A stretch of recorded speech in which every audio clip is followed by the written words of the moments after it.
Hello, নমস্কার। চোখের সামনে নিজের স্বপ্ন পোড়া দেখব আজ। অনেক স্বপ্নে মানুষ একটা জিনিস তৈরি করে।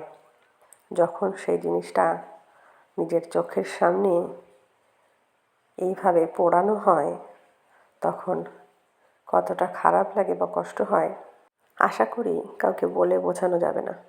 আমি নিজে কখনো এই ধরনের কাজ দেখিনি, তো ভাবলাম একটা ভিডিও বানিয়েই রাখি। নিজের স্বপ্নটা চোখের সামনে এইভাবে পড়তে দেখা, এটাও একটা মানসিক শক্তির প্রয়োজন।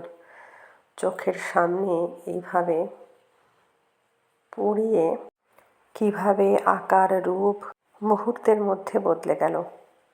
এইভাবে আগুনে পুড়িয়ে সোনাকেও খাঁটি করা হয়। মানুষের জীবনেও যে যত পুড়তে পারে সে তত খাঁটি হয়। পুড়ে তবেই খাঁটি সোনা হতে হয়।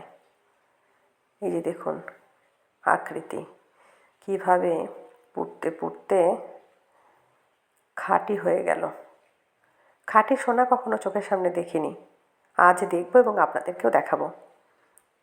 এই হচ্ছে খাঁটি সোনা। ধন্যবাদ সকলকে।